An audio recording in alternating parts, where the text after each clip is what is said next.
الله على محمد صلى الله عليه وسلم صلى الله على محمد صلى الله عليه وسلم صلى الله على محمد صلى الله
عليه وسلم صلى الله على محمد صلى الله عليه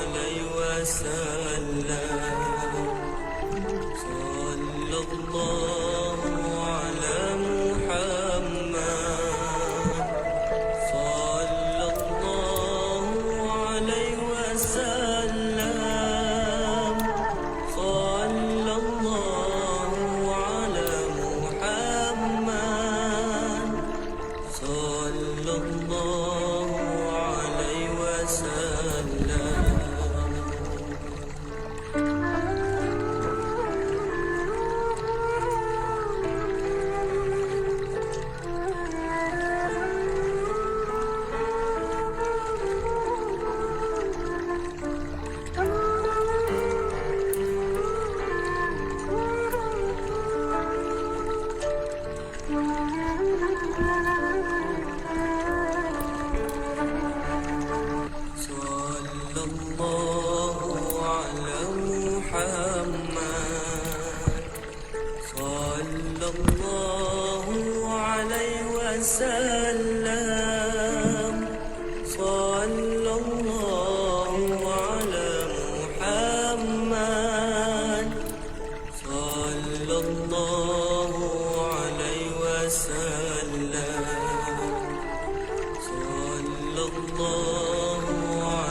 Subhanallah, subhanallah, walhamdulillah, wa la ilaha illallah, wallahu akbar.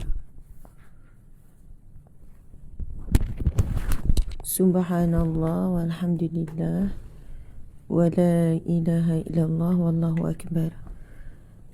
Cubaan suara, sahabat-sahabat boleh dengar tak suara saya ya? Boleh dengar suara saya dengan jelas? InsyaAllah pagi ni kita akan menyambung kuliah Riyadhus Salihin yang telah terhenti hampir 2 minggu. Mohon maaf ya sahabat-sahabat semua. Mohon maaf. Okey, kuliah Riyadhus Salihin insya-Allah siri yang keberapa? Siapa yang tahu siri yang keberapa?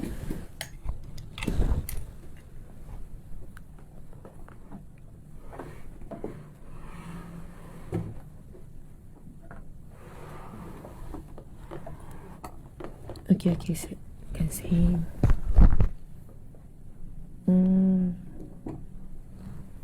Dia kena macam okey betul. Yes.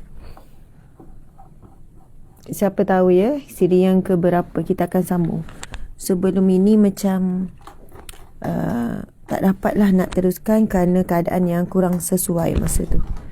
Keadaan tempat yang kurang sesuai. Okey. Subhanallah, subhanallah, walhamdulillah, wa la ilaha illallah, wallahu akbar. Jelas ya suara dua-dua? Okey. Subhanallah, walhamdulillah, wa la ilaha illallah, wallahu akbar.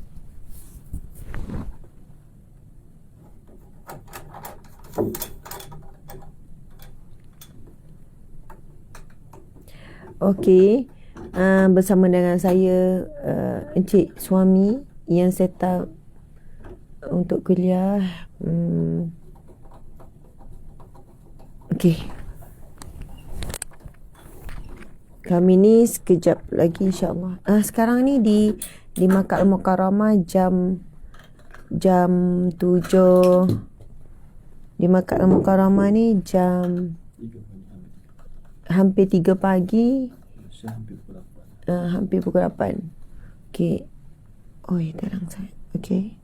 Betul-betul. Boleh Ustaz. Ni Ustaz kena ke sana lagi. Okey. Kita guna je lah apa-apa lampu lighting yang ada ya. Guna saja apa saja yang ada. Okey, insya-Allah kejap lagi kita pergi miqat untuk lagi sekali untuk kali ketiga lah. Kami juga buat umrah badal kan, Jadi alhamdulillah muslimin-muslimat yang dirahmati Allah sekalian, insya-Allah kita akan mulakan kuliah Riyadhus Salihin kita ya. Kuliah Riyadhus Salihin kita seperti biasa dengan Al-Fatihah, surah Al-Kahfi 10 ayat awal dan 10 ayat akhir. Kemudian kita akan bacakan Asmaul Husna. Masya-Allah. InsyaAllah kita sentiasa mendoakan buat sahabat-sahabat supaya dapat hadir sama di sini insyaAllah.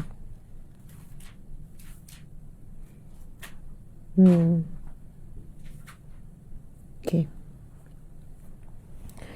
Kita akan mulakan ya dengan Fatihah 10 ayat awal, 10 ayat akhir dan Asmaul Husna. Okay. Kita mula ya. Subhanallah, alhamdulillah, wa la ilaha illallah, Allahu akbar. A'udzu billahi minasyaitonir rajim. Bismillahirrahmanirrahim. Alhamdulillahi rabbil alamin. Ar-Rahmanir-Rahim. Maliki yaumiddin. Iyyaka na'budu wa iyyaka nasta'in. Ihdinas siratal mustaqim. Siratal ladzina an'amta 'alaihim ghairil maghdubi 'alaihim waladdallin. Amin.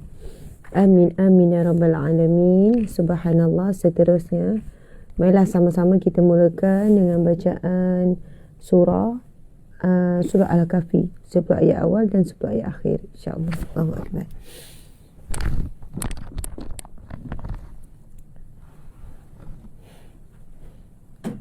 Tak. Kita try je. Letak situ.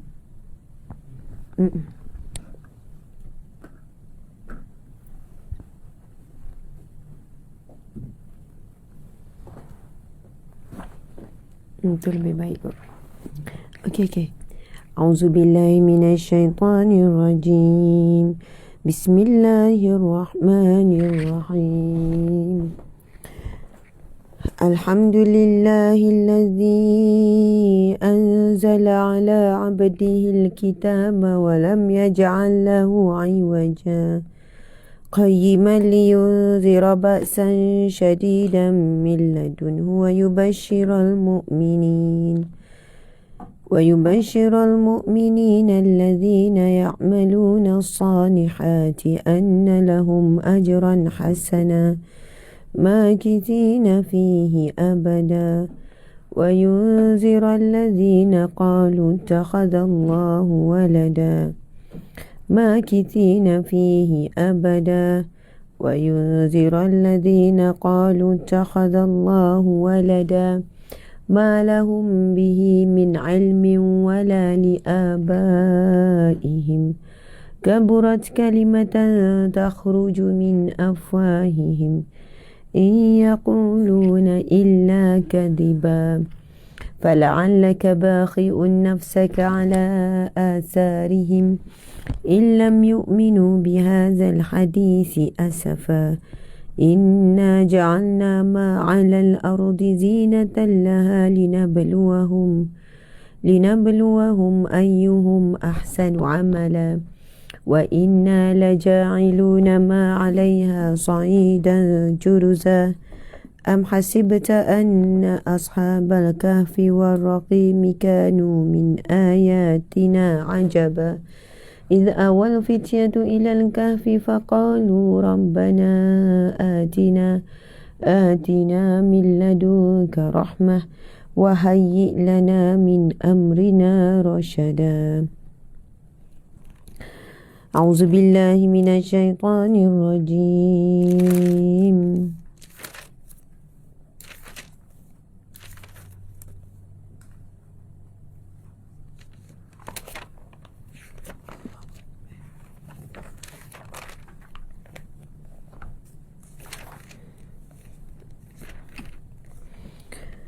وعرضنا جهنم يومئذ للكافرين عرضا الذين كانت أعينهم في غطاء عن ذكري وكانوا لا يستطيعون سمعا أفحسب الذين كفروا أن يتخذوا عبادي من دوني أولياء إنا أعتدنا جهنم للكافرين نزلا قل هل ننبئكم بالأخسرين أعمالا الذين ضل سعيهم في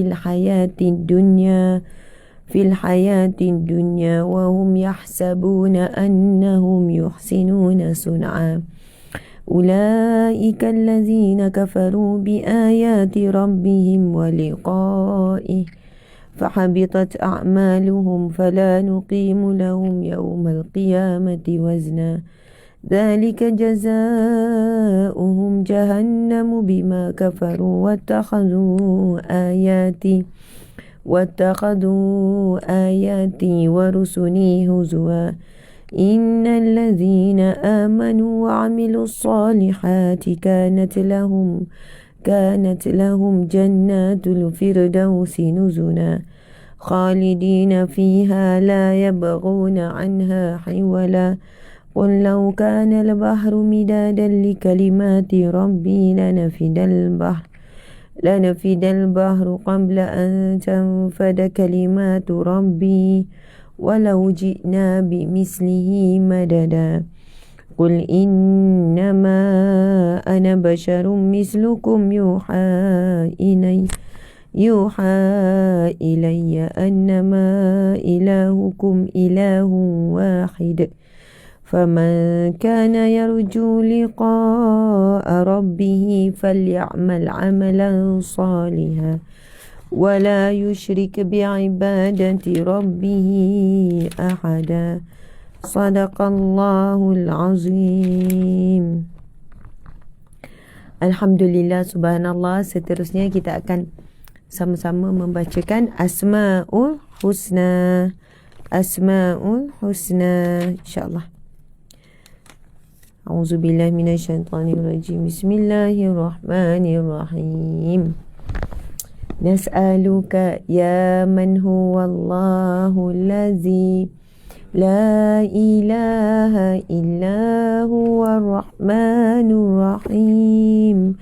Al-Malikul Quddusus Salamul Mu'minul Muhaiminul Azizul Jabbar Al-Mutakabbirul Khaliqul Bari'ul Musawwirul Ghaffarul Qahar Al-Wahhabur Razzaqul Fattahul Alim القابض الباسط الخافض الرافع المعز المذل السميع البصير الحكم العدل اللطيف الخبير الحليم العظيم الغفور الشكور العلي الكبير الحافظ المقيت الحسيب الجليل الكريم الرقيب المجيب الواسع الحكيم الودود المجيد الباعث الشهيد الحق الوكيل القوي المتين الولي الحميد المحصي المبدع المعيد المحيي المميت الحي القيوم الواجد الماجد الواحد الأحد الصمد القادر المقتدر القديم المؤخر الأول الآخر الظاهر الباطن الوالي المتعالي البار التواب المنتقم رؤوف المالك الملك ذو الجلال والإكرام المقسط الجامع الغني المغني المانع الضار النافع النور الهادي البديع الباقي الوارث الرشيد الصبور الذي ليس كمثله شيء وهو السميع البصير. اللهم صل أفضل الصلاة على أسعد المخلوقات كسيدنا محمد وعلى آله وصحبه وسلم عدد معلوماتك ومداد كلماتك كلما ذكرك الذاكرون وغفل عن ذكره الغافلون.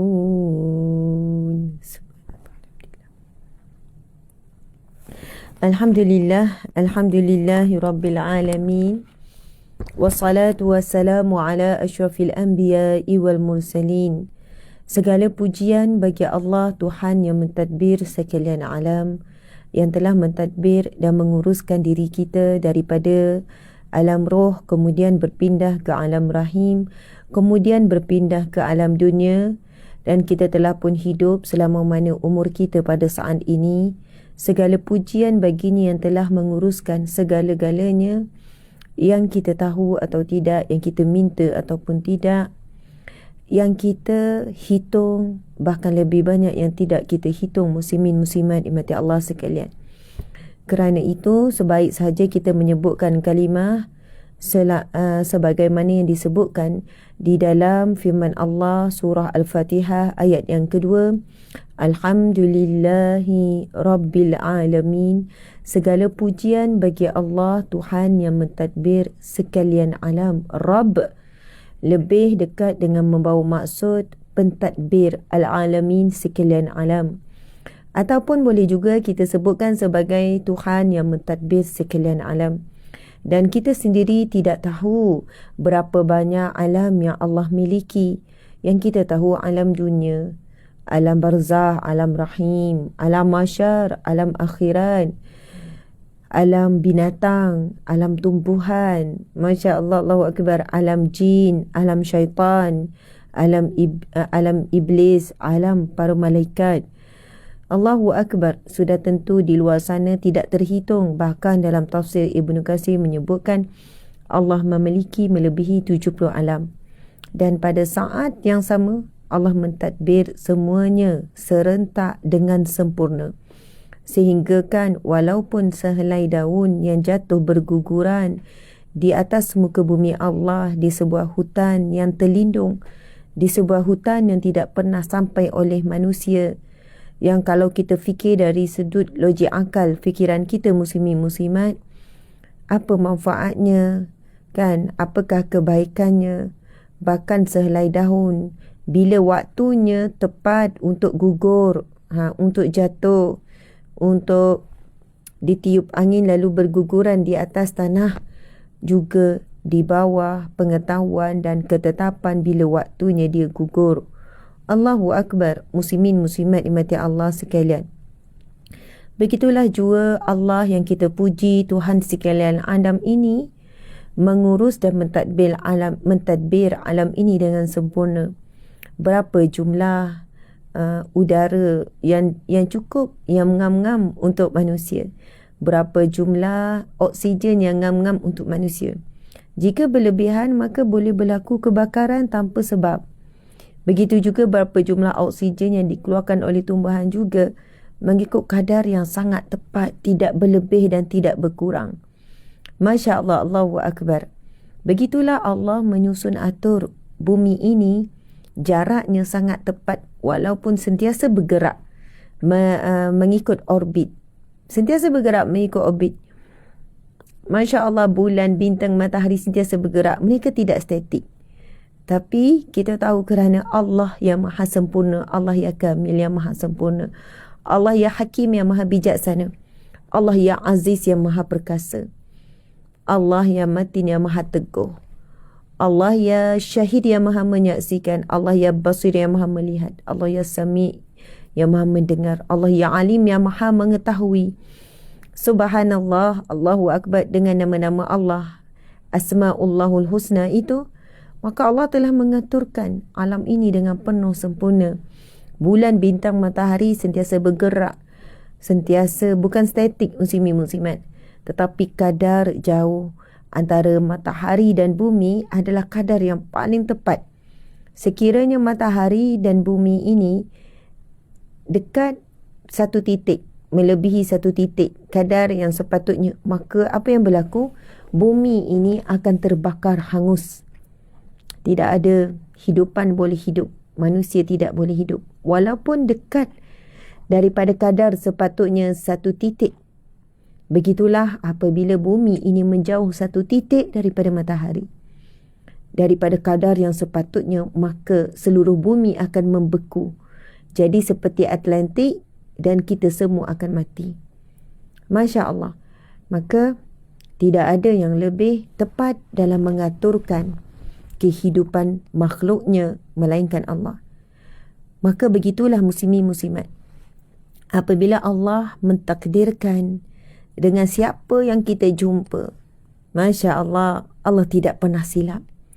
Walaupun yang kita jumpa itu orang yang menyakiti hati kita, orang yang kita berjumpa, lalu berhubung, lalu akhirnya bernikah, dan akhirnya mengecewakan kita, menyakiti kita.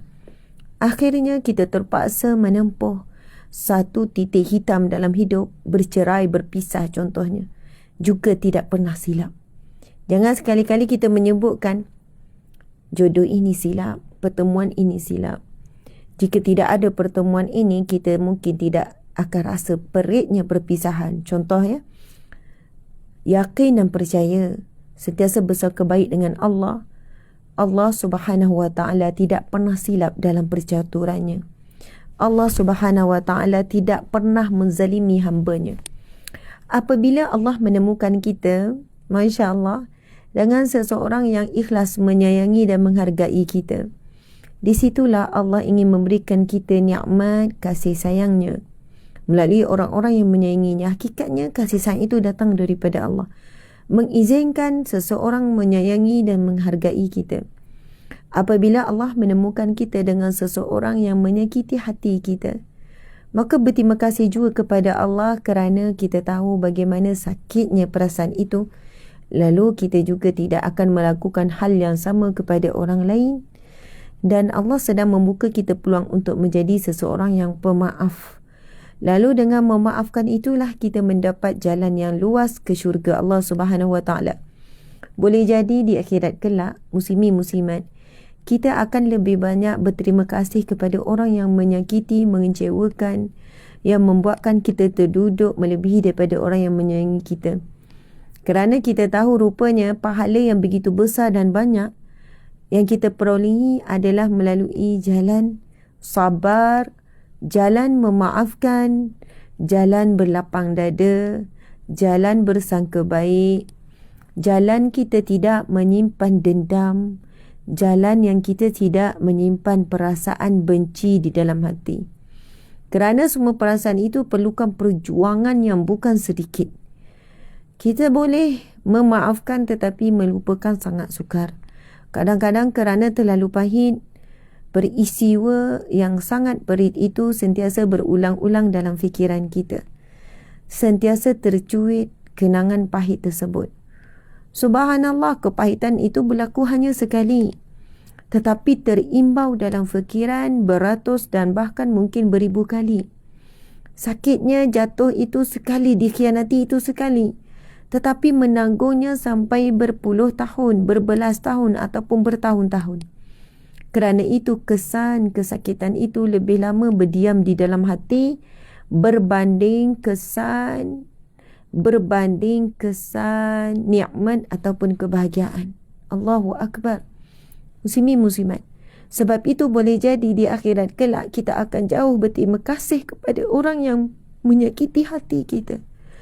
Orang yang mengecewakan kita. Orang yang membuatkan kita malu. Orang yang menabur fitnah. Orang yang sentiasa merencana perbuatan jahat terhadap kita. Lalu kita tetap memilih untuk sabar, untuk memaafkan. Kita memilih untuk senyum kepada takdir Allah. Kerana kita beriman kepada firman Allah Subhanahu Wa Taala.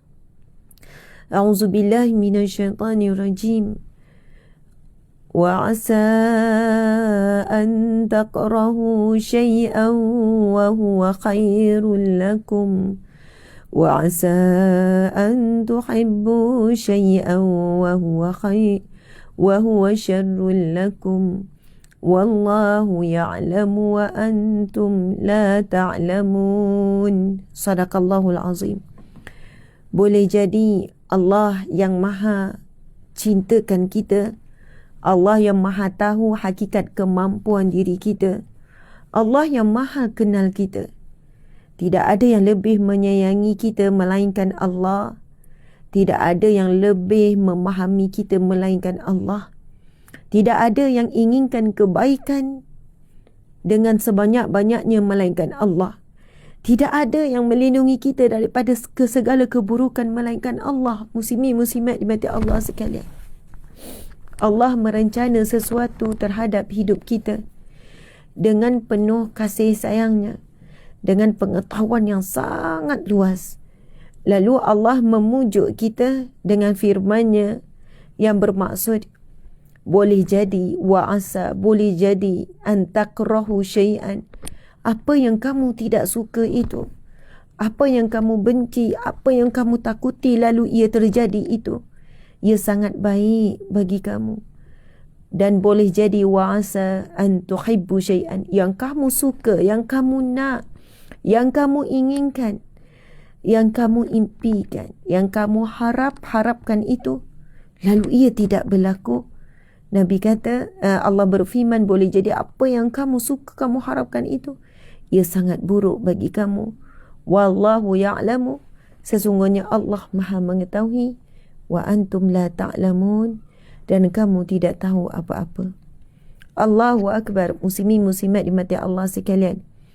Kerana itulah saat kita diuji dengan apa jua bentuk, kecil atau besar, ringan atau berat, lama atau sekejap ujian Allah Subhanahu Wa Taala, maka kita terus bertahan dan memilih untuk bersama dengan Allah Subhanahu Wa Taala. Bersama dengan Allah Subhanahu Wa Taala. Lalu kita menyebutkan sebagaimana kalimah Allah Subhanahu Wa Taala, auzubillahi minasyaitanirrajim. Allah berfirman, auzubillahi minasyaitanirrajim.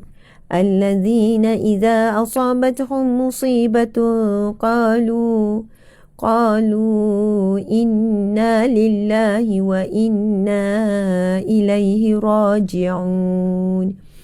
Ulaika alaihim salawatun min rabbihim wa ulaika humul muhtadun.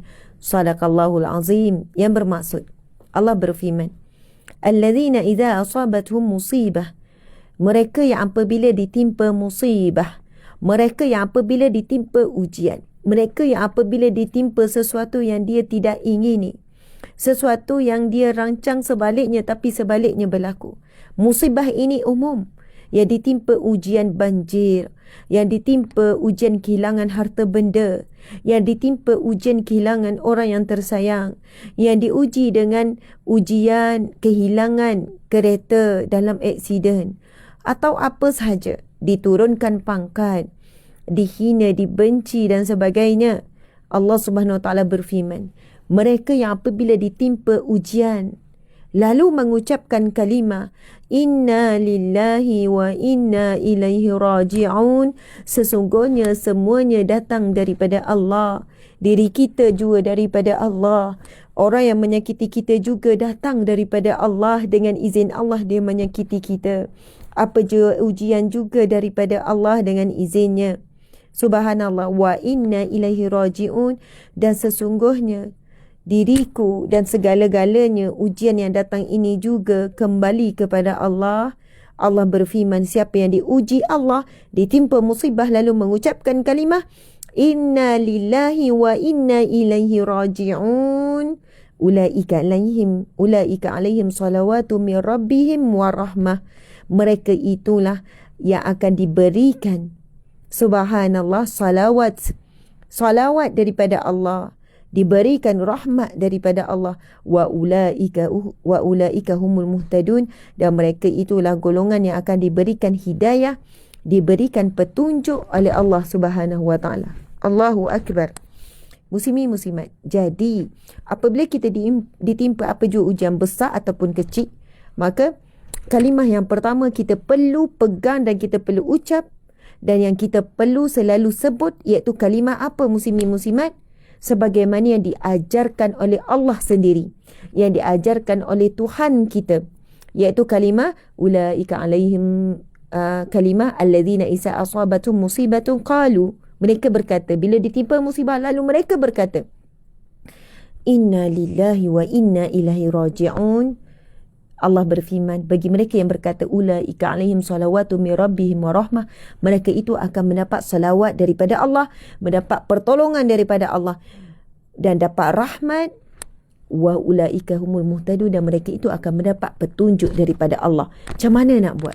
Jadi ucap kalimah inna lillahi wa inna ilaihi raji'un ini bukan hanya bila mendengar khabar kematian. Kita pula dah terbiasa, muslimin muslimat, kan, kalaulah ada seorang sahabat ni cakap mak saya diuji COVID, lalu kita pun sebut inna lillahi wa inna ilaihi raji'un.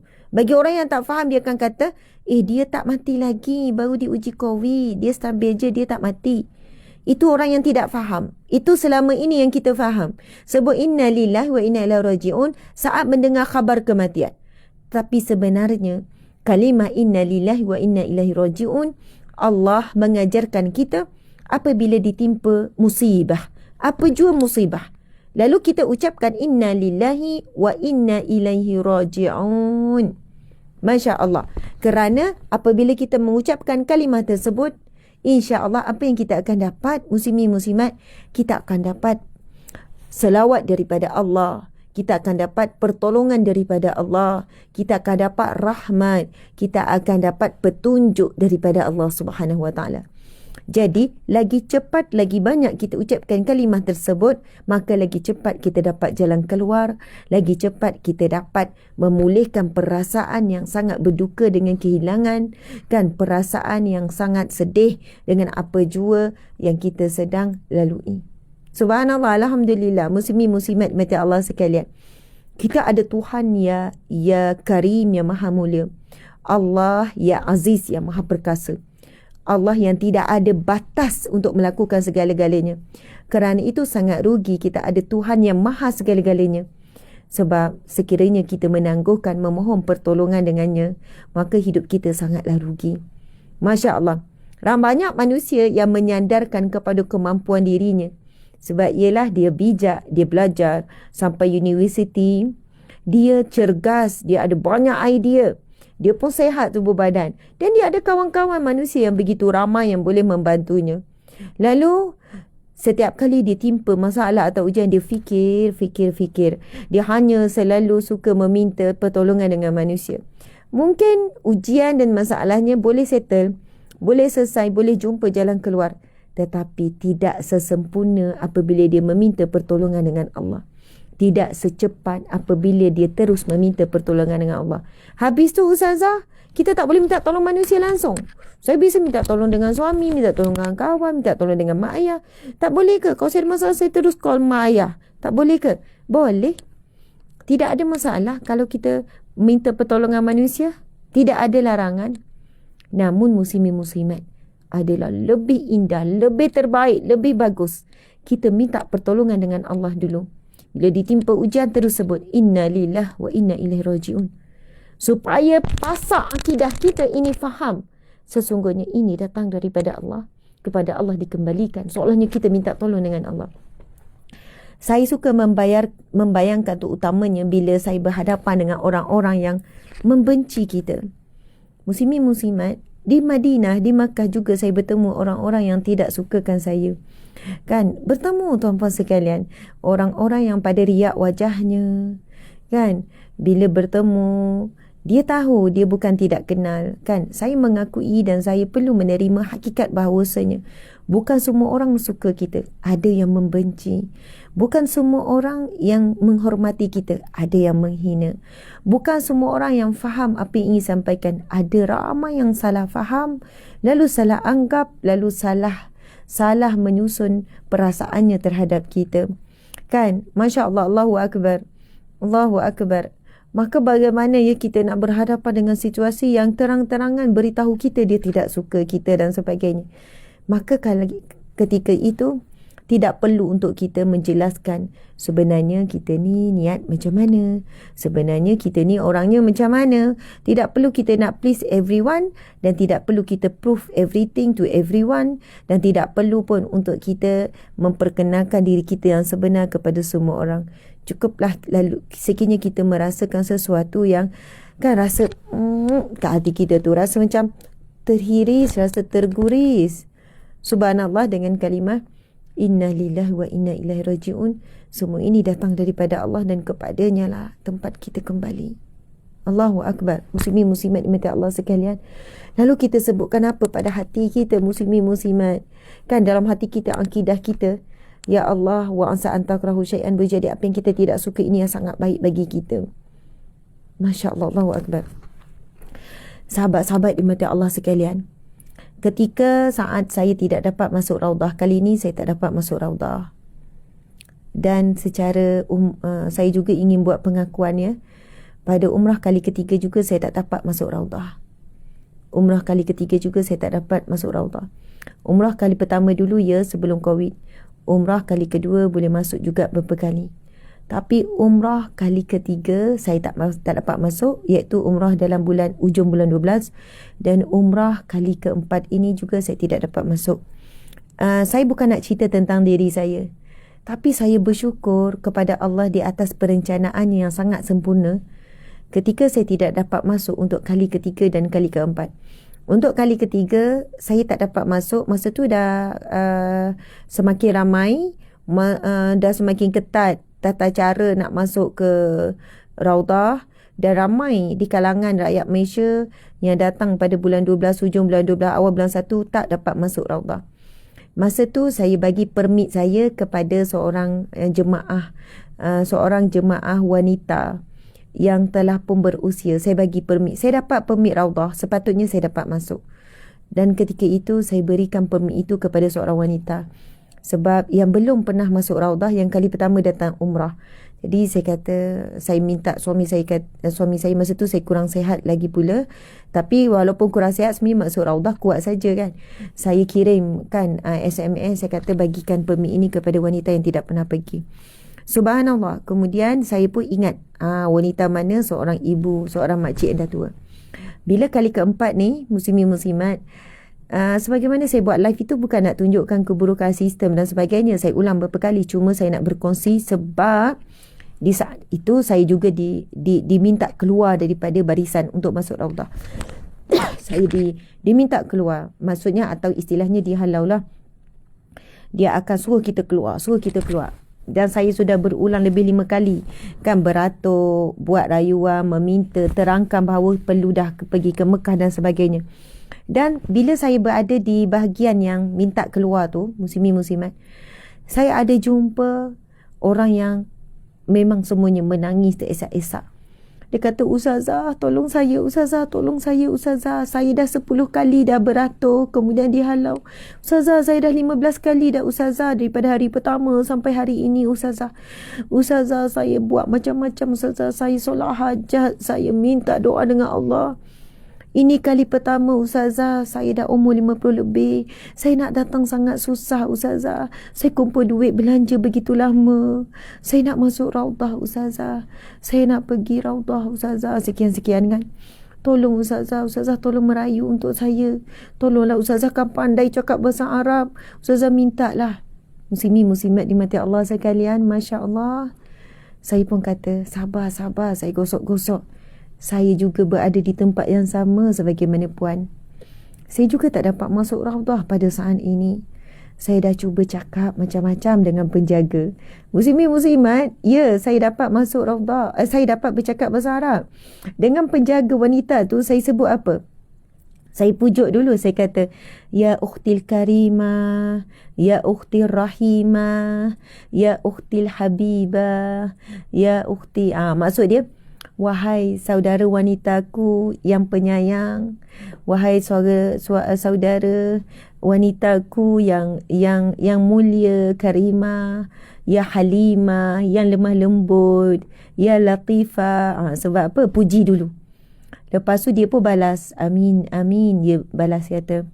Lepas tu saya pun terangkanlah. Saya terangkan, Masya Allah, saya terangkan, kulluna, kami semua, kami semua, saya terangkanlah, kulluna, kami semua, uridu ila raudah al-yaum, menginginkan, nuridu, kami semua menginginkan masuk raudah pada hari ini. Walakin hadha sistem, tetapi sistem ini kan, la ya'mal, tak jadi begitu. Maksudnya kita tunjukkan dan mereka tahu sistem ini tidak dapat.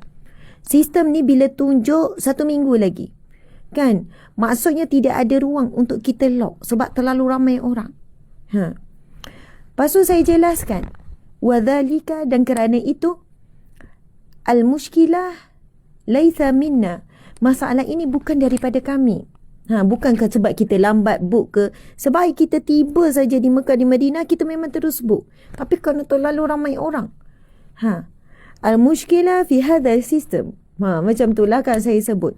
Lepas tu, mula-mula dia dengar. Lepas tu dia kata, la, keluar. Bila dia tegas, kadang dengan marah, kadang dengan tengking. Masya Allah. Dia minta kita keluar kan. Subhanallah. Lepas tu kita pun terus minta lagi, merayu lagi. Lepas tu dia minta kita keluar juga. Lepas tu kadang-kadang saya akan sebut, Hadzal raudah, zalika raudah. Raudah ini likullil muslim. Nahnu min biladin ba'id. Kami daripada negeri yang jauh. Wahadha ummi, saya cakap ini semua ibu lah. Wahadha ummi wa hadha ukhti. Marratan awalan. Kan, ilahina. Ini semua kali pertama. Saya kata kasihanilah ibu ni yang sudah tua. Berilah dia masuk raudah. Berilah dia masuk raudah. Kasihanilah. Ini baru kali pertama, subhanallah. Saya kata Li, bagi saya tak apa. Yang penting ibu saya ini, yang penting kakak saya ni yang telah merayu ni masuk. Subhanallah. Al-yaum, saya kata al-yaum ilal Makkah wa ba'din ila biladina. Selepas ini kita akan pergi balik dah. Kan, irji, kami akan kembali ke negara kami. Kami tidak akan patah balik di sini semula. Lalu dia pun, sebab ramai sangat semua orang memujuk dia kan, dia suruh keluar. Okeylah, kita keluar. Menangis pakcik ni, menangis. Saya pun akhirnya bila saya dah cuba, saya masuk beratus, sebenarnya saya teman setiap kali yang Ustazah tolong, baik, saya tolong pergi merayu. Tak dapat, saya kata saya akan pujuk ibu-ibu yang umur 70 lebih kali pertama masuk raudah, yang berkursi roda kali pertama nak masuk raudah, bersukuri roda, dah tua. Dia kata, Ustazah tolong merayu untuk makcik, tolong merayu untuk nenek.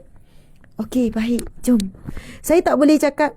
Saya duduk dalam 2 jam, bahkan daripada malam, daripada pagi saya cuba. Saya kata tak apa, meh. Saya tak sampai hati kata saya dah cuba, saya tak dapat tak.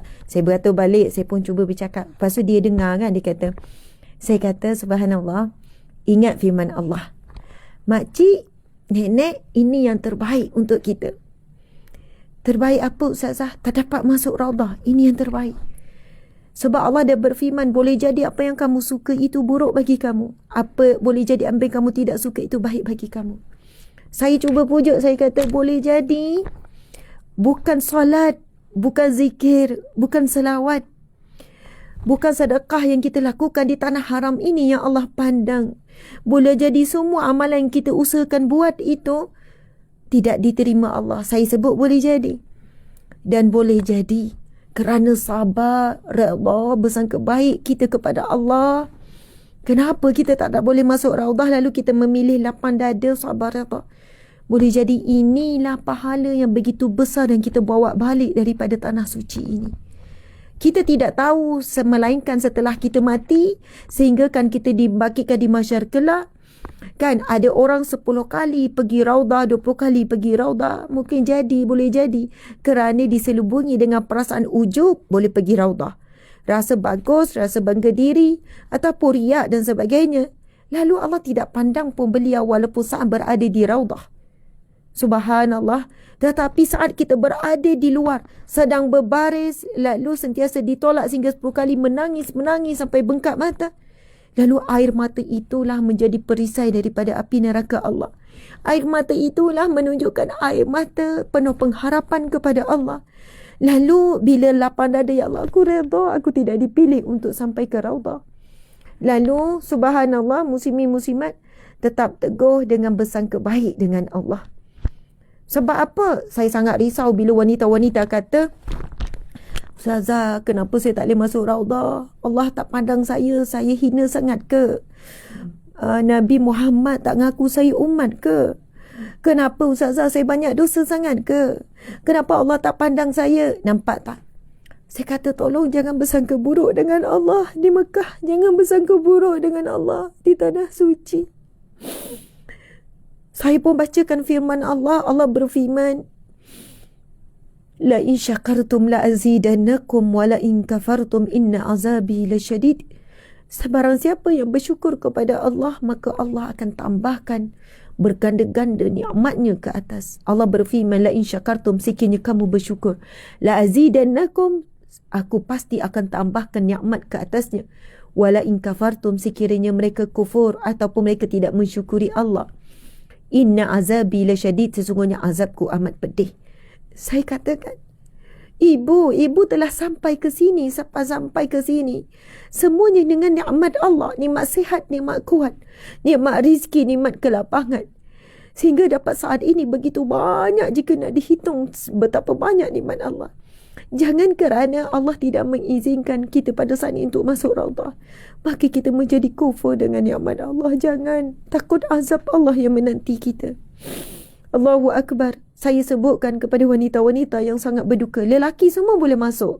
Sebab lelaki 24 jam boleh ziarah. raudah. Tetapi wanita sangat terhad masanya. Sebab itu wanita terpaksa adanya situasi yang begitu. Subhanallah. Itu juga yang saya katakan kepada penjaga raudah wanita. Saya kata limaza lirijal sahlah. Kenapa bagi lelaki muda walakin linnisa? Kenapa bagi wanita sangat susah? Dijawab begitulah. Lirijal 24 hours. Walakin linnisa hanya 4 jam, hanya 8 jam. Subhanallah, kita terpaksa terima. Mereka hanya menjalankan tugas sahaja, muslimin muslimat. Mereka tak salah. Jangan marah mereka. Jangan hina penjaga raudah. Jangan hina muslimin muslimat dimati Allah sekalian. Lalu saya kata juga kepada wanita-wanita ini, saya kata, ingat tujuan kita datang untuk umrah. Tujuan kita datang untuk dapat pengampunan Allah. Tujuan kita datang untuk redha Allah. Maka jika inilah jalannya untuk dapat redha dan pengampunan Allah, maka kita kena redha dengan segala ketetapan. Sahabat-sahabat, saya nak cerita ya gambaran. Ada ramai makcik-makcik jumpa saya, dia kata, sebelum tu saya nak ceritakan muslimin muslimat. Ada seorang ibu ni, bila saya keluar, saya pun tak dapat. Saya kata, saya dah cakap ini last, lagipun saya dah tinggal masa yang sangat suntuk nak buat persiapan nak pergi Mekah. Lalu saya jumpa seorang wanita ni yang dah tua lah, umur 50 lebih ataupun 60 lebih. Dia senyum dengan wajah yang tabah. Dia kata, Ustazah dapat masuk raudah? Saya kata, tak dapat. Puan dapat? Tak dapat Ustazah, saya tak dapat. Tapi dia tetap senyum. Ustazah, ini anak-anak saya. Saya datang dengan 7 orang anak. Lepas tu tepi saya, anak dia nak ambil gambar perempuan dah besar. Mungkin yang kecil dah habis universiti. Sebab ini ibu yang dah umur, anak-anak semua dah besar. Ini anak lelaki saya, depan. Maksudnya ini tak jauh daripada raudah. Dia kata, Ustazah tahu tak? Ustazah nak tahu, anak saya 7 orang semua dapat masuk raudah. Tapi saya sebagai ibu tak dapat masuk raudah. Saya tanya, puan, ini kali pertama? Ya, kali pertama. Ustazah, anak-anak saya 7 orang semua dapat masuk raudah. Termasuk yang perempuan-perempuan yang masih muda. Ini baru 20 lebih Ustazah, ni baru belas-belas. Tapi saya seorang ibu tak dapat masuk raudah. Kenapa Ustazah, kenapa? Kenapa semua anak saya 7 orang? Saya kata 7 orang datang dengan anak. Ya Ustazah, 7 orang semua dapat masuk raudah. Saya tak dapat. Saya seorang ibu tak dapat masuk raudah. Saya kata, saya lagi hiba. Saya terus menangis. Saya pegang kedua bahunya. Saya kata, Ibu, subhanallah, Allahu Akbar. Anak-anak ibu, anak-anak puan dapat masuk raudah. Barakah membawa puan. Barakah doa puan. Betul tak doa? Puan doakan apa? Ya Allah. Dan betul tak seorang ibu lebih banyak mendoakan anak-anak melebihi dirinya? Dia kata, betul Ustazah. Saya lebih banyak doakan anak saya. Saya sampai sini doakan anak supaya dapat masuk raudah. Saya doakan anak sekian-sekian. Saya banyak doakan anak. Sehingga saya lupa untuk banyak berdoa untuk diri saya. Saya lebih banyak. Masa tu dia dah menangis. Saya kata, Ya Allah. Allah memuliakan ibu. Allah memuliakan puan dengan 7 orang anak boleh masuk raudah. Dan semua pahala yang mereka buat ibadah di raudah itu dapat untuk puan. Dan betapa hebatnya Allah ingin menjaga hati puan. Dan Allah ingin beri lebih daripada apa yang puan harapkan, iaitu raudah. InsyaAllah Allah akan berikan raudah yang sebenar. Taman syurga yang sebenar di akhirat kelak. Iaitu syurga Allah yang hakikat, yang sebenar-benarnya. Saya pujuk wanita-wanita yang tidak dapat masuk raudah. Saya kata, wahai para wanita yang tak dapat masuk raudah, yang kita harapkan raudatul jannah, taman syurga Allah yang sebenar di akhirat kelak. Dengan kita redha tak boleh masuk raudah. Kemudian ada seorang ibu ni, seorang makcik ni kata, Ustazah, makcik tak sedar pun makcik dah sampai raudah. Makcik jalan. Lepas tu makcik tak tahu pun itu raudah. Makcik tak perasan pun itu raudah sebab banyak tempat berhenti. Sampailah ke tempat terakhir tu, makcik tak tahu itu raudah. Jadi makcik buat biasa. Tiba-tiba kena keluar. Makcik tak perasan pun itu raudah. Makcik tak tahu pun itu raudah. Makcik pula tak ada nak tanya-tanya orang sebelah.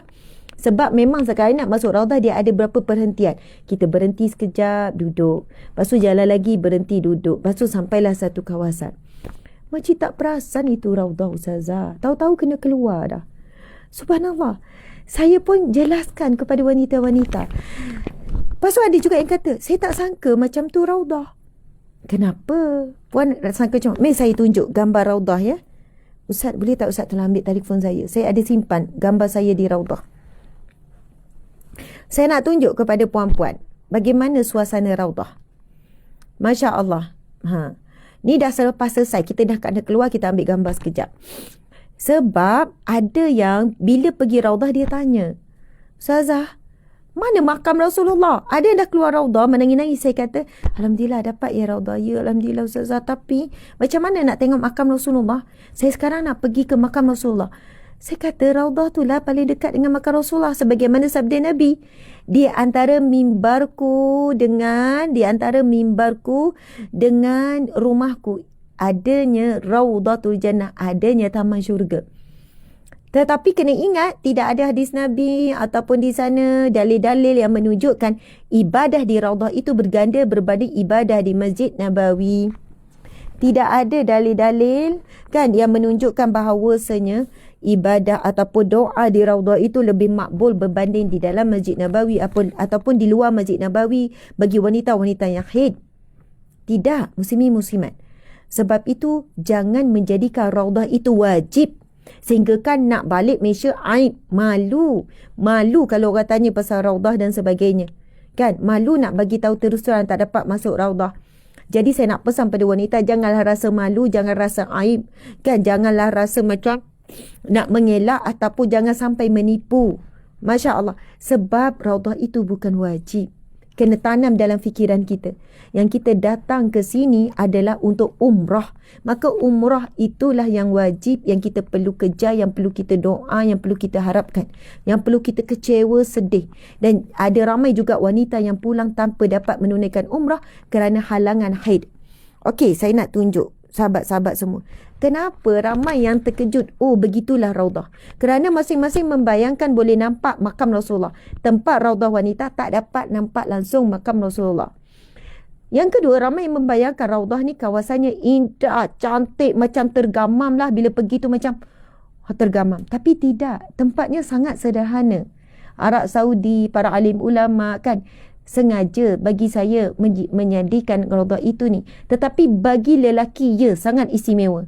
Kerana boleh nampak mimbar yang begitu indah dan boleh nampak makam Rasulullah sallallahu alaihi wasallam. Betul Ustaz kan?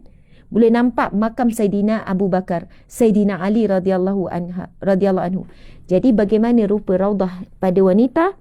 Sekejap, bagi saya masa, saya cari sekejap, muslimin muslimat. Okey, Masya Allah, Allahu Akbar, Allahumma salli wa sallim ala Sayyidina Muhammad wa ala alihi wasallam. Okey, Raudah bagi wanita begini ya. Okey, boleh nampak tak? Maksudnya bahagian atas ada lampu-lampu. Lepas tu bahagian depan, Raudah bagi wanita adalah bagi wanita, Raudah bagi wanita adalah dinding. Sekejap, saya tunjuk dekat FB dulu. Lepas tu dinding yang dibangunkan, nampak tak dinding putih ni? Nampak dinding putih ni ya? Ini dinding plastik. Sebab dinding ni boleh ubah, boleh alih-alih. Ini dinding plastik ya. Bawah itu adalah kapet. Kapet Raudah tu lah warna hijau. Okey, nampak ya dinding ni yang plastik yang boleh diubah, dialih-alih. Maksudnya dinding ni dinding biasa. Bukan dinding yang cantik, indah, warna emas ke tak. Dinding, kalau kita sentuh, boleh tolak-tolak dinding plastik. Sebab dia boleh alih-alih. Time lelaki nak solat dan sebagainya. Okey, subhanallah. Ini suasana masa sampai Raudah dengan Syira, dengan Laili, tiang-tiang. Cuma lampu di atas lah Raudah sedikit berbeza. Ini bahagian atas Raudah. Maksudnya atap dia. Kita panggil apa ya? Atap ke apa kita panggil Ustaz? Bukan atap, kita panggil apa? Shilling. Ni shilling Raudah. Okey, ini adalah perjalanan nak menuju ke Raudah. Maksudnya ni kita dah keluar dah kawasan Raudah. Lepas tu bila kita patah balik, bila kita tengok belakang, ya Allah cantiknya laluan untuk ke Raudah. Ini kira laluan ke Raudah lah. Subhanallah, Allahu Akbar. Jadi muslimin musliman, kalau kita pergi sampai ke Raudah, kapet kemudian dinding, sebab kita tak nampak makam. Jadi sebenarnya suasana Raudah itu daripada pandangan zahir biasa. Tapi yang luar biasanya Nabi kata, di antara mimbar dan juga rumah Rasulullah adanya taman syurga di atas muka bumi Allah, iaitu dinamakan Raudah. Jadi kita tahu makam Rasulullah meninggal di dalam rumah baginda, kan, di atas ribaan Sayyidatina Aisyah di dalam bilik. Maka bilik Rasulullah dengan Sayyidatina Aisyah itulah terus dijadikan pemakaman. Selepas berlaku pembesaran Masjid Nabawi, maka makam Rasulullah telah pun termasuk di dalam ruang masjid. Sebelah Rasulullah Sayyidina Abu Bakar, sebelah Abu Bakar ada Sayyidina Umar. Macam tu. Jadi ada antara mimbar dengan makam Rasulullah itu adanya taman syurga Allah. Jadi muslimin-muslimat, tidak ada tidak ada aib ataupun tidak ada sesuatu yang buruk. Janganlah kita bersangka buruk dengan Allah jika kita tidak dapat masuk Raudah. Besarkanlah kesyukuran dengan setinggi-tingginya apabila kita telah diizinkan Allah untuk dapat masuk ke tanah suci. Itu dah besar sangat. Dapat masuk ke masjid besar sangat. Saya suka mengingatkan diri saya dan kepada wanita. Ada wanita yang saya jumpa bukan sahaja tidak boleh masuk Raudah, tapi tidak langsung boleh masuk Masjid Nabawi. Hari pertama dia datang sampai ke Masjid Nabawi, ke Madinah, datang haid sampai hari terakhir dia di Madinah. Allahu Akbar. Jadi saya kata, mana lagi syukur puan ke wanita ini? Dia kata, saya lagi syukur, saya lagi baik, saya dapat hari-hari masuk Masjid Nabawi. Bagi yang haid pula, datang jumpa saya nangis-nangis, Ustazah, ada makcik, subhanallah, ada jemaah kami muslimat, ada makcik, kan, ada jemaah orang lain, jemaah kami ada cerita lain. Ustazah, dia cakap, Ustazah, makcik ni dah umur 50 lebih, makcik dah tahid 5 tahun. Mana makcik terfikir, Ustazah? Kan? Ada tu dah berhenti berapa bulan. Saya ingat saya dah monopol, Ustazah. Tiba-tiba datang, dah tahid. Allahu Akbar, muslimin muslimat. Ada juga wanita, Ustazah, saya dah makan ubat, saya dah sebulan tak tahid. Tiba-tiba hari pertama saya dah tahid. Lepas tu lama pula tu, kan, sampai habis tempoh di Madinah. Jadi, bagi wanita yang begini datang dengan suaminya, sebab suami kata, Ustazah, saya tak boleh nak pujuk dah. Ini jemaah lain, bukan jemaah saya, tapi cari sebab tahu Ustazah saya ada di sini, kan. Cari, tanya orang tu, tanya orang ni. Isi menangis-nangis. Ustazah, suami ni, Ustazah tolonglah pujuk. Saya dah pujuk macam mana, menangis je. Kenapa puan? Ustazah, saya dah tahid. Ustazah, saya dah tahid daripada awal pertama. Saya dah lah kali pertama datang ke masjid ni, Masjid Nabawi. Saya hanya nampak daripada luar, saya tak boleh masuk. Sekian-sekian, kan, saya nak buat ibadah, saya sekian-sekian, saya daripada luar je, saya menangis. Dia kata, Ustazah tolong Ustazah, saya ni menangis dah masuk 3 hari 4 hari, saya risau, tak lalu makan apa semua. Saya pun pegang, saya kata, puan, ada berjuta manusia yang nak datang ke tanah suci, tak dapat datang. Puan dapat datang, alhamdulillah. Puan dapat duduk di persekitaran Masjid Nabawi, persekitaran Masjidil Haram. Puan dapat tengok dengan depan mata. Walaupun puan tak dapat solat, tak dapat yelah solat, terutamanya lah tak boleh nak iktikaf dalam masjid, tapi puan menghimpun pahala sabar. Saya pun bacakan 2 firman Allah. Allah berfirman, Salamun alaikum bima sabartum. Salam sejahtera ke atas kamu di atas sabar kamu di dunia dahulu. Muslimin muslimat, salam itu Allah berfirman apabila masuknya orang-orang yang sabar ke dalam syurga. Lalu berdirilah para malaikat Allah di setiap penjuru lalu mengucapkan salamun alaikum bima sabartum.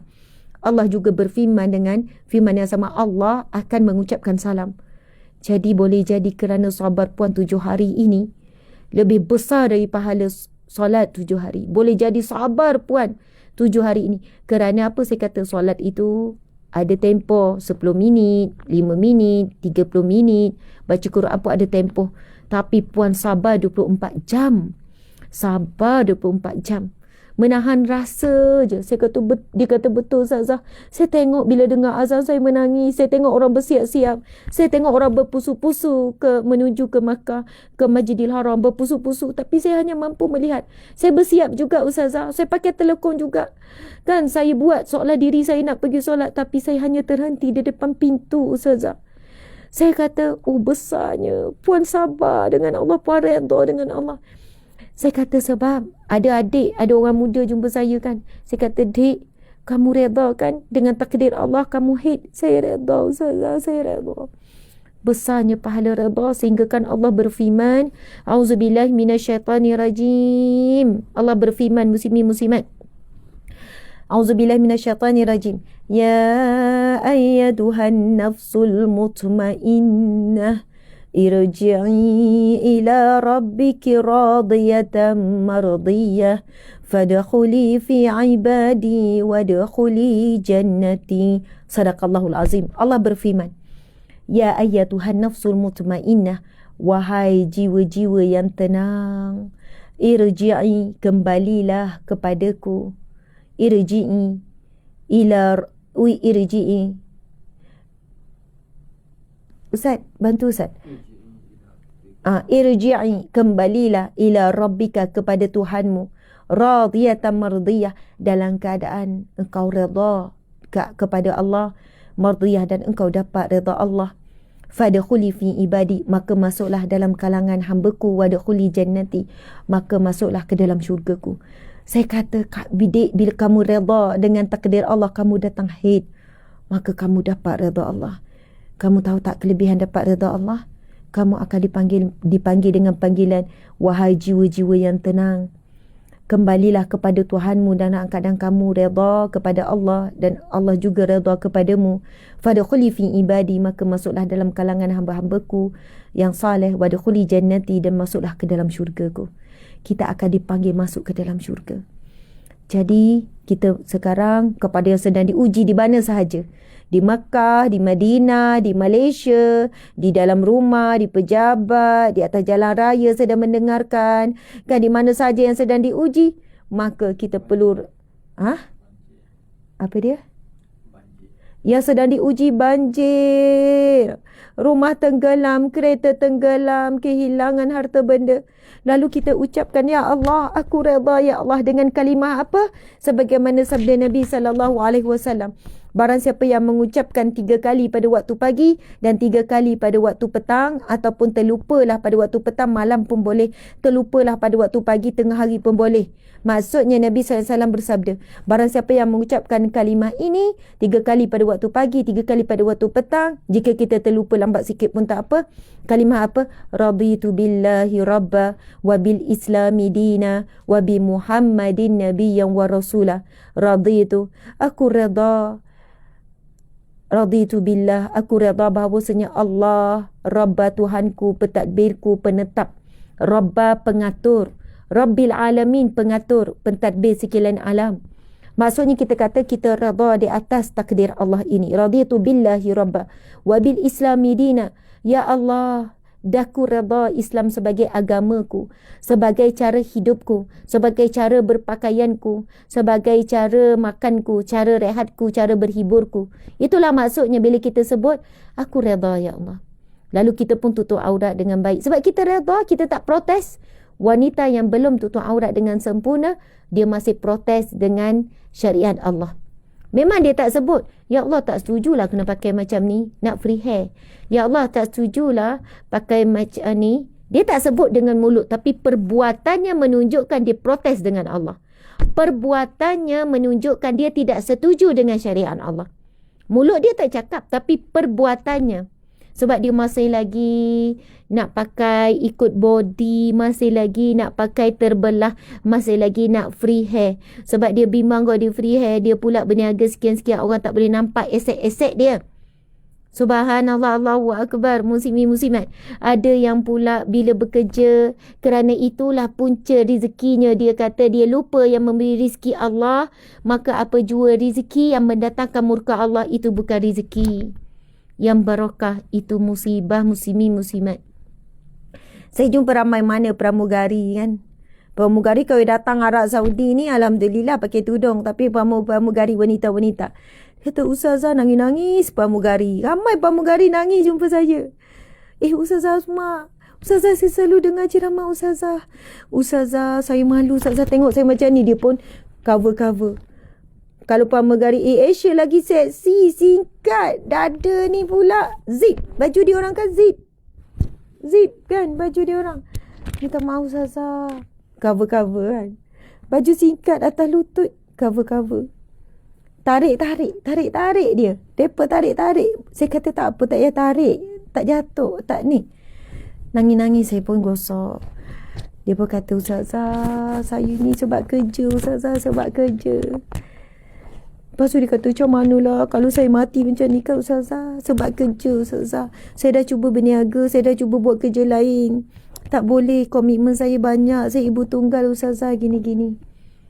Lepas tu saya kata, macam mana Ustazah? Saya kata, macam mana Ustazah? Allah maafkan tak saya, Allah ampuni tak saya. Saya jaga solat Ustazah. Saya lepas habis je kerja ni, Ustazah, saya masuk tandas, saya terus pakai tudung Ustazah. Saya kat rumah pakai tudung. Ada pramugari datang kat rumah, Tuan Puan sekalian, datang kat rumah. Saya tak tahu dia pramugari, datang dengan mak. Ini cerita lama lah. Pakai tudung labuh, pakai ni amgat, sarung lengan, pakai stokin, tudung pun labuh, muslim-muslimat. Lepas tu kan, rezeki Allah lah, dia datang rumah kan. Saya pun kata dengan ibu dia yang tua. Saya tak tahu dia pramugari, borak, lepas tu hidang makan. Lepas tu saya kata, Puan tak kerja, saya kerja. Tapi saya pelik sebab itu waktu bekerja. Oh, Puan bisnes. Tak, dia tak nak cakap mula-mula. Lepas tu dia kata, Ustazah, saya pramugari sebenarnya. Saya pun, Masya Allah, Puan pramugari. Ya Allah, Puan pakai macam Ustazah. Mana saya tahu Puan kerja pramugari. Saya malu Ustazah nak cakap saya pramugari. Bila saya kerja, saya buka tudung saya free hair Ustazah. Saya pakai ni, saya tanya pramugari Asia ke Mas Airlines. Saya Mas Airlines. Itulah Tuan Puan sekalian lah, Mas Airlines pun tak bagi. Padahalnya bawah Malaysia kan. Sama Asia, bawah Malaysia juga. Saya pernah jumpa timbalan menteri, saya kata, timbalan menteri, saya tak sebut timbalan menteri, saya tak sebut nama, yang menjawat jawatan sekarang masih menjawat jawatan. Saya jumpa, saya kata, kan sebab dia perempuan, saya tanya, saya kata, maaf saya nak tanya, kenapa ya isu pramugari dan isu wanita-wanita yang bekerja, saya pun bawakan contoh. Saya kata, hari tu saya ada pergi hotel ni 90% orang Islam pergi di Port Dickson. Sebab apa? Sebab ada swimming pool private. Jadi orang yang ada anak-anak, kita perempuan pun tak payah tutup aurat. Saya tak sebut nama hotel ya, tapi semua boleh faham lah ni hotel mana ni. Kan? Masa tu, dan saya cakap dekat suami, itulah kali terakhir saya pergi hotel tu. Bila saya tahu pengurusan hotel ni macam tu. Saya kata ini kali terakhir. Sebelum tu saya pergi sampai 3 kali sebab nak cari private pool supaya anak perempuan kita boleh main pool, boleh berenang dengan selesa. Lepas tu saya jumpa seorang wanita nangis-nangis. Dia pakai, dia tak pakai tudung lah. Kan? Dia petugas, dia pekerja. Saya kata, kenapa Puan? Ketar-ketar badan dia. Ustazah. Tapi dia pakai ni. Dia pakai tutup ni je. Tutup kepala. Tak, dia pakai tudung kecil. Dia kata, Ustazah, ini mungkin hari terakhir saya bekerja. Saya telah diberikan amaran. Amaran apa? Amaran apa, Kak? Kalau saya terus pakai tudung, saya akan diberhentikan kerja. Sebab apa? Polisi hotel ni tidak dibenarkan wanita-wanita pakai tudung. Jadi Ustazah, saya dah tak boleh tahan dah saya tak pakai tudung. Kalau saya pakai tudung, jadi hari ni saya nekat pakai. Tapi bukan hari ni, dah beberapa hari saya dah dipanggil oleh HR. Saya kata, HR tu Islam ke tak? Islam Ustazah. Orang-orang atas Islam Ustazah. HR paksa kamu? Ya. Saya kata, saya ibu tunggal Ustazah, saya tak ada macam mana. Saya kata macam ni, buat solat, nekat. Yakin Allah yang bagi rezeki, Allah akan gantikan dengan rezeki yang lebih baik. Subhanallah. Lepas tu saya duduk lagi esok kan, malam tu bermalam. Esok saya jumpa dia. Dia masih lagi bekerja, tapi dia pakai sekaf. Tapi leher nampak lah, leher nampak sekaf.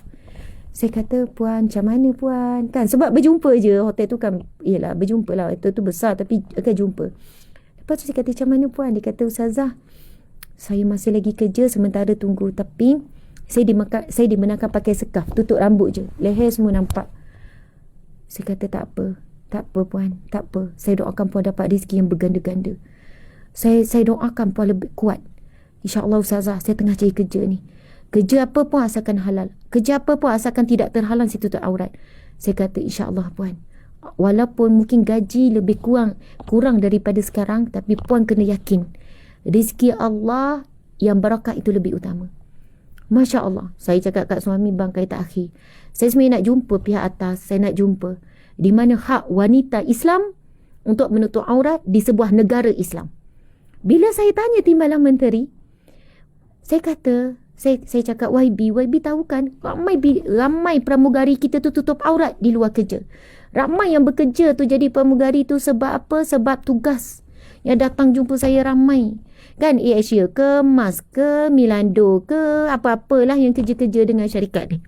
Mereka kerja dulu dalam keadaan jahil, lepas tu sekarang kerja sekian-sekian kerana keperluan, kan. Macam-macam cerita. Lepas tu dia kata, Ustazah untuk pengetahuan Ustazah, sebenarnya perkara ini perlu di bawah kuasa Kementerian Kerja Raya. Ustaz, pekerja-pekerja ni Kementerian Kerja Raya kan. Dan menterinya adalah bukan Islam. Wanita dan bukan Islam. Dia kata, kami sendiri daripada kementerian lain. Saya sendiri daripada kementerian lain. Menyuarakan hal ini banyak kali Ustazah. Tetapi yang berkuasa adalah kementerian. Kemudian di sana ada akta. Akta kerja ni, kerja raya ni, akta kerja ni, yang mana majikan berkuasa untuk menetapkan apa jua peraturan. Sebab itu yang perlu diubah adalah akta ni. Dan akta ini sangat sukar untuk diubah. Melainkan kementerian yang terbabit yang mengusulkan, yang ingin mengubah akta tersebut. Sebab akta tu memberi kuasa kepada majikan untuk membuat apa jua peraturan. Subhanallah. Sebab itu kadang-kadang kan, yang tak dibenarkan solat, yang tidak benarkan menutup aurat, kalau pergilah kan sampai ke mahkamah apa semua, tidak boleh kemenangan. Saya kata, ya Allah, ini negara Islam. Semuanya pemimpin atasnya Islam. Daripada sejak sebelum merdeka sehinggalah dah merdeka berapa puluh tahun. Kan? Pemimpin nombor 1 Islam, pemimpin nombor 2 Islam, semuanya Islam. Allahu Akbar. Kenapa wanita-wanita yang bekerja, kan, umat Islam yang nak solat, ramai lagi muslimin-muslimat yang bekerja tak boleh solat, ramai lagi. Ustazah, saya kerja tempat ni tak boleh solat Ustazah. Tak dibenarkan. Oh, kalau kami solat kena berhenti kerja. Dah berapa tahun? Saya kerja 10 tahun. Zuhur tak solat. Saya qadha Ustazah. Asar boleh solat lah. Tapi kadang-kadang tu kalau meeting Ustazah sebelum Zuhur, pas habis ni, tak solat lah kami. Memang tak dibenarkan. Saya kata, ya Allah. Habis tu Ustazah, macam mana kau saya mati macam ni? Ya Allah, saya kata macam ni. Kepada pramugari semua saya cakap, Puan, yang pertama Puan kena niat dan nekat sungguh-sungguh nak berhenti, bukan pada lidah saja. Yang kedua, Puan kena cuba dulu cuti tanpa gaji, cari kerja, buat kerja, sebab tak berani lagi nak berhenti. Cuti tanpa gaji dulu. Ustazah, cuti tanpa gaji bulanan dah besar 10K Ustazah. Saya kata, ya Allah, memang 10K tu boleh hidup macam syurga di dunia. Tapi Puan, syurga di akhirat lebih utama Puan. Puan berhentilah sekejap, buatlah cuti tanpa gaji ke apa ke sekian-sekian. Dan saya jumpa ramai sangat yang nekat berhenti dan serah terus kepada Allah. Tak fikir dah gaji RM10,000 ke RM15,000 ke RM20,000. Saya ada jumpa wanita yang berhenti gaji kat RM30,000. Sebab dia bekerja di sebuah bank yang konvensional. Dia kata memanglah bank tu ada Islamik, tapi sebab saya ni dah peringkat atas, saya handle semua Ustazah. Klien-klien yang besar, yang non-Muslim, untuk konvensional, saya rasa saya dah tak tenang.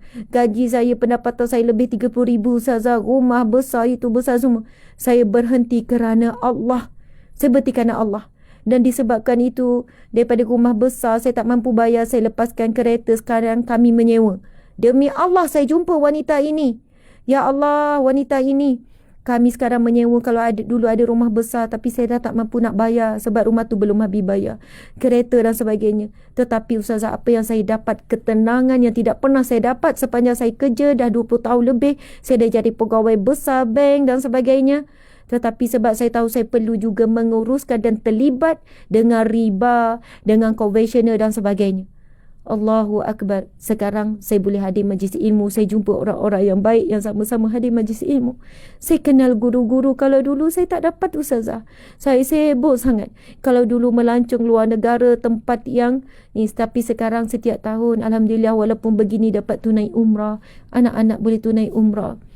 Ya Allah, muslimin muslimat dimati Allah sekalian, Masya Allah.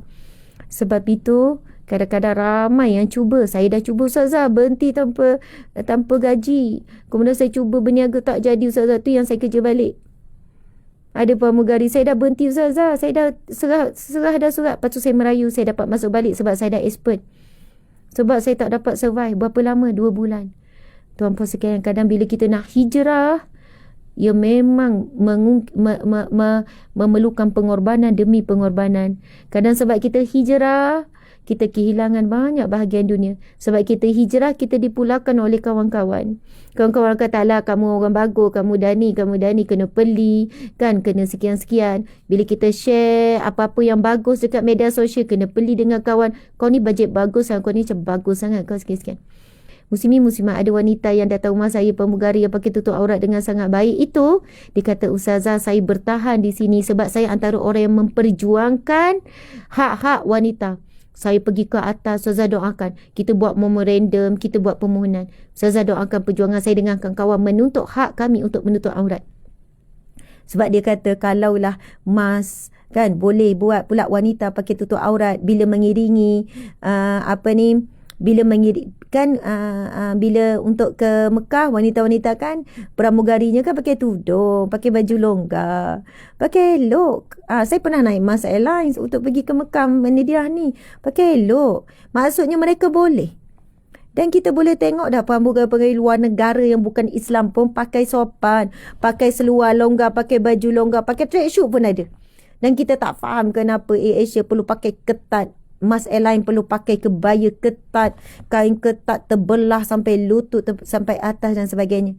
Jadi kita pun tak faham. Kan, adakah kerana pakaian macam tu menarik orang untuk naik? Padahalnya kerja kita tengok atas flight ni, kerja yang perlukan kecergasan, perlukan pergerakan. Takut tersadung kan? Tersadung habislah depan orang ramai. Tapi begitulah muslimin muslimat. Kalau negara tu yang bukan Islam pun pakai tracksuit, pakai kasut sukan lagi. Bukan Islam. Jadi wallahualam, mudah-mudahan mesej ni daripada Makkah Al-Mukarramah, kita mengharapkan polisi-polisi ni berubah demi kebaikan ummah. Harap apa yang saya suarakan ni mewakili ramai orang, sampailah ke pihak-pihak atasan. InsyaAllah mungkin saya sendiri kena usaha lebih daripada bercakap saja. Tapi kalau ikutkan saya ni cakap terus terang sangat dah tuan-puan sekalian. Orang lain mungkin berlapik lagi. Saya cakap direct dah ni. Tuju kepada PM, timbalan PM, menteri-menteri Islam yang berada di atas sana. Gunakanlah kuasa kalian untuk menjalankan amanah Allah Subhanahu Wa Taala, kerana amanah itu bukan anugerah. Amanah itu adalah jawatan itu adalah satu amanah. Jika tidak dilaksanakan jadi musibah. Musibah di sini musibah seluruh alam. Jadi wallahu alam, muslimin muslimat. Dah lebih dah ni. Sekarang pukul berapa Ustaz? Pukul 9 pagi dah di Malaysia. Sepatutnya kita habis. Betul Ustaz? 9.10. Sepatutnya kita sudah 8.30. Jadi sekarang pukul 9.10. Sekarang pukul 4.10 je. 3.10. Di sini. 4.10 dah. Masya Allah. Okey, di Makkah ni dah pukul 4.10 pagi. Lebih kurang dalam 1 jam sahaja lagi akan masuknya waktu subuh. Masya Allah. Ustaz dah siap kalau kita nak terus pergi ke masjid? Ustaz dah siap? Belum? Okey. Ustaz siap-siap? Saya dah siap. Saya dah ambil wuduk. Saya dah siap. Sebenarnya saya bukan nak ni. Kita dapat tunjuk kawasan persekitaran pun jadi. Masya Allah. Jadi muslimin muslimat dimati Allah sekalian. Jadi patutlah ramai yang sebut Ustazah saya kerja.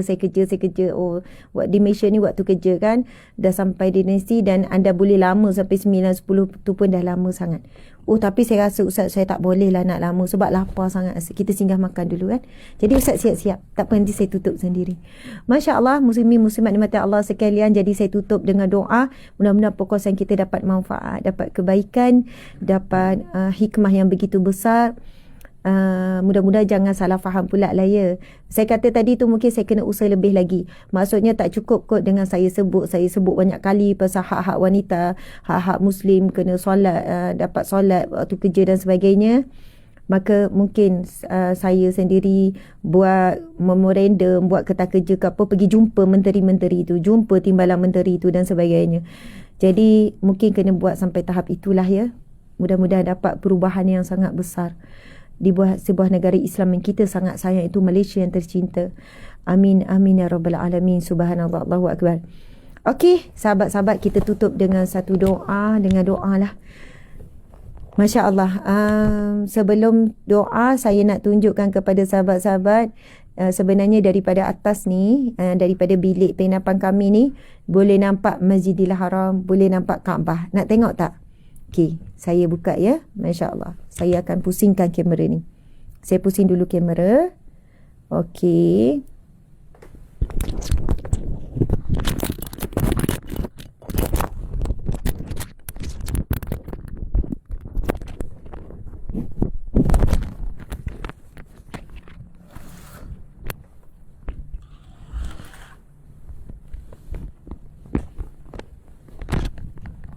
Okey, bismillahirrahmanirrahim. Okey. Sekejap. Dia sebab, saya faham sebab ni. Saya kena tutup sekejap. Sekejap, sabar. Sabar sekejap.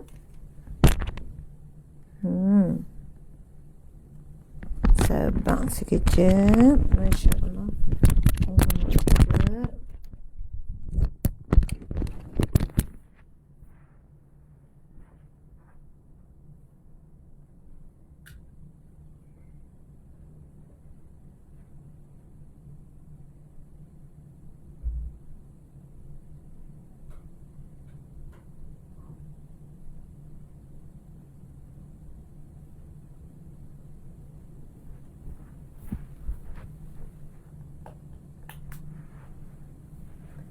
Barulah nampak.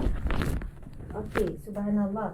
Ini adalah di luar Masjid Nabawi. Sebenarnya satu jalan yang lain lah suasana.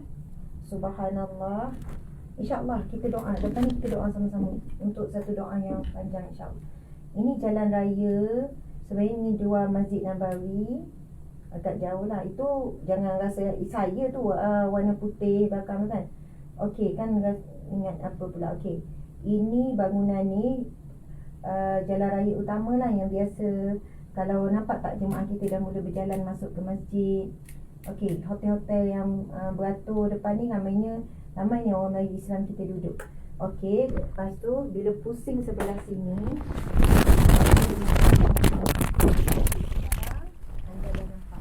nampak tak kubah Masjidil Haram? 3 kubah tu. 3 kubah Masjidil Haram tu. Boleh nampak kan?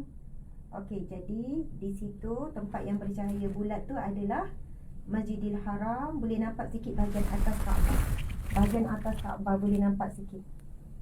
Masya Allah. Ya Allah, Ya Rahman, Ya Rahim, Ya Razak. Pada pagi subuh yang barakah ini, Ya Allah. Pada pagi subuh yang barakah ini. Okey, sekejap. Saya kena pakai ni sekejap. Kalau tak, suara saya tak dengar. Saya faham. Sekejap ya. Okey, sekejap.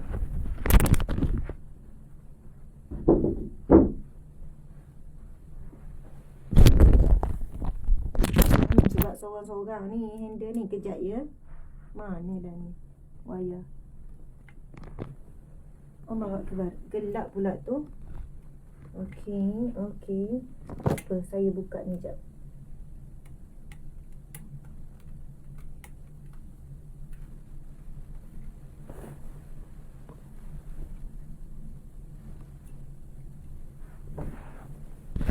Okey, dah jumpa dah. Okey. Muslimat sekalian, kita boleh nampak. Okey, kita boleh nampak bahagian yang bercahaya itu adalah di tengahnya adalah Kaabah. Okey, sama-sama kita berselawat. Allahumma salli wa sallim ala sayyidina Muhammad wa ala alihi washabihi wasallam. Subhanallah walhamdulillah wallahu akbar. Okey, kita boleh nampak di bahagian bawah di luar Masjidil Haram, ramai dah manusia yang sedang berjalan menuju ke Masjidil Haram. Boleh nampak kan? Okey, boleh nampak masing-masing sedang berpusu masuk ke Masjidil Haram. Masih lagi dalam proses renovation, construction yang begitu besar, begitu banyak. Itu yang kita nampak. Okey, jadi kita boleh nampak di sudut sana tu, nampak tak kubah, kemudian tempat masuk, situlah tempat masuk solat. Lepas tu ada, kita boleh nampak kan yang macam baris-baris tu, yang nampak berbaris-baris macam apa tu, kita nampak yang panjang tu kan. Nampak bergaris-garis tu, itu adalah ruang solat di luar Masjidil Haram. Di situ dia susun kapet tu, kapet hijau cantik tu. Itu kapet tu. Jadi subhanallah, itu kubah atas. Itu kubah atas, 3 kubah tu. Bahagian atas tu nampak tak bergaris-garis juga, boleh solat. Kami juga biasa ya naik solat di atas bumbung Masjidil Haram. Nampak kan garis-garis tu. Saya tak nak tunjuk sebab tangan saya dua-dua pegang stand ni, agak berat juga. Stand ni pun berat, telefon pun berat. Sekarang ni, okey, cik suami sekian buat saya. Okey, tu nampak menara. Okey, tu sebenarnya pintu masuk utama tapi sedang ni. Dan Masya Allah, muslimin-muslimat, tengah tu lah nampak ya Kaabah petak hitam kecil tu. Sebab saya duduk di tingkat yang kurang tinggi. Kalau duduk tinggi lagi, boleh nampak. Nak duduk tinggi lagi tapi dah penuh. Subhanallah, Allahu Akbar, Masya Allah. Okey, kita boleh tengok ni kan. Okey, insyaAllah kita sama-sama berdoa. Ustaz, tolong kejap Ustaz. Aduh, dah lenguh juga. Sebab benda ni kan, bila kita tutup baru. Ya Allah, Ya Fattah, Ya Allah, Ya Maha Membuka, Ya Razak, rizki untuk hamba-Mu, Ya Allah. Kami mohon kepadamu pada waktu tahajud ini, Ya Allah. Pada waktu sebelum subuh, waktu yang Engkau berkati, Ya Allah. Kami bermohon kepada saudara kami, sahabat-sahabat kami, walau di mana sahaja mereka berada, untuk menjadi tetamu-Mu, Duyufur Rahman, tetamu Tuhan yang Maha Pengasih, yang Maha Penyayang, untuk menjadi tetamu-Mu, Ya Allah, untuk hadir di tanah suci-Mu, Ya Allah, bagi menunaikan umrah dan juga haji, Ya Allah. Ya Allah, Ya Rahman, Ya Rahim, bukakanlah pintu-pintu rizki melalui jalan usaha ataupun melalui jalan yang tidak disangka-sangka, Ya Allah. Ya Allah, Ya Rahman, Ya Rahim, pada saat ini, Ya Allah, kami benar-benar bermohon kepadamu, Ya Allah. Ada dalam kalangan sahabat-sahabat kami, saudara-saudara kami di mana jua berada, sedang diuji dengan ujian banjir dan musibah-musibah. Maka apa yang hilang digantikanlah, Ya Allah, dengan sesuatu yang lebih baik di sisi-Mu. Apa yang hilang, Ya Allah, kurniakanlah, Ya Allah, kebaikan-kebaikan yang berganda, Ya Allah. Allahu Akbar, subhanallah. Sekejap ya. Saya nak try buka.